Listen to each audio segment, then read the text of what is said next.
হচ্ছে শ্বেতা খান এবং তার ছেলে আরিয়ান খান। কিন্তু ঘটনার পর থেকে এই দুজন বেপাত্তা ছিল এবং বিভিন্ন জায়গাতে কিন্তু পুলিশের তরফে এই তথ্য তল্লাশ করা হচ্ছিল বা সার্চ অভিযান করা ছিল। অবশেষে সাফল্য আজকে বেলা 11টা নাগাদ, ঠিক যেখানে আমরা এই মুহূর্তে দাঁড়িয়ে রয়েছি 25 নম্বর প্রিন্স গোলাম মোহাম্মদ রোড, যা গল্ফ গ্রিন থানা জুরিসডিকশনের মধ্যে পড়ছে।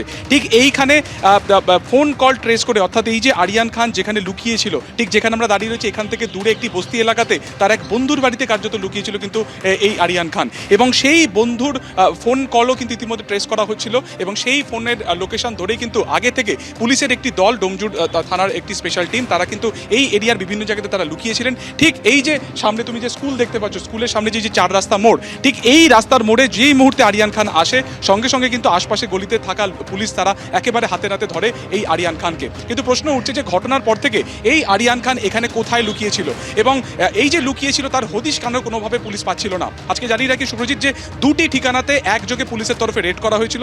এক হচ্ছে এই যে 25 নম্বর, ঠিক যেখানে আমরা দাঁড়িয়ে রয়েছি প্রিন্স গোলাম মোহাম্মদ রোডে, এবং যেটা গল্ফ গ্রিন থানার মধ্যে পড়ছে। পাশাপাশি 165 নম্বর দেশমল শাসমল রোডে, অর্থাৎ যা কিনা পড়ছে নবীনা সিনেমা হলে ঠিক পিছনের দিকের অংশে একটি বস্তিতে। সেখানে গতকালকে সন্ধ্যা 6টা থেকে 8টা পর্যন্ত একটি নির্দিষ্ট ঠিকানাতে 165 নম্বর ডিপিএস রোড, সেই ঠিকানাতে একজন বোরখা পরা মহিলা প্রায় 2 ঘন্টা সেখানে একটি বাড়িতে আত্মগোপন করেছিল। সেই খবর পাওয়ার পরে কিন্তু আজকে দুটি টিম কার্যত ভাগ হয়। প্রথম টিম যায় একেবারে সরাসরি সেই 165 নম্বর ডিপিএস রোডে, কিন্তু সেখানে গিয়ে কোনো মহিলার খোঁজ তারা পাননি। গোটা বাড়ি গোটা এলাকা সার্চ করা হয় 1 ঘন্টা ধরে, কিন্তু সেই মহিলার খোঁজ পাওয়া যায়নি।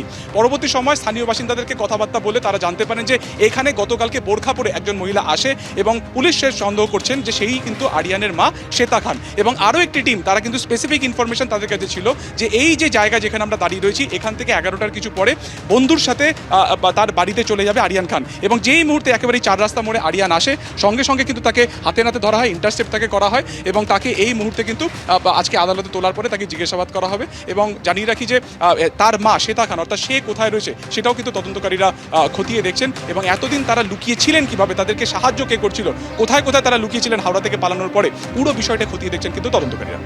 वो अटेम्प्ट टू मर्डर है एंड ग्रीवियस हर्ट है, आउटरेजिंग मोडेस्टी है against Shweta Khan, against Aryan Khan. As per complaint ওখানে বার ডান্সিং জন্য লেখা আছে। বার ডান্সিং কি বাধ্য করছিল? বার ডান্সিং জন্য কি হ্যাঁ কি मतलब ট্রেনিং উনিং দেওয়া হবে। তল্লাশি চালু আছে এন্ড কাল রাত থেকে রেড হয়েছে। আইসি ডোমজুর নিজেই টিম লিড করেছেন এন্ড বাকি আমার ডিডি কে অফিসার উনি টিম অ্যাসিস্ট করেছেন। ডেফিনেটলি খুঁজতে গেলে যদি আনস্টেট হবে তো আনস্টেটও যাবে। এজ অফ নাও मतलब যা আমার ইনপুট আছে গল্ফ গ্রিন পিএস এরিয়া থেকে আমরা বাড়ি না কোনো রাস্তা, এটা বাড়ি এরিয়া। আমরা কাল রাত থেকে রেড করছি, লোকেশন চেঞ্জ হচ্ছিল, যখন সাকসেসফুলি হিট হয়ে গেছে তখন আমরা ওকে অ্যারেস্ট করে নিয়ে এসেছি।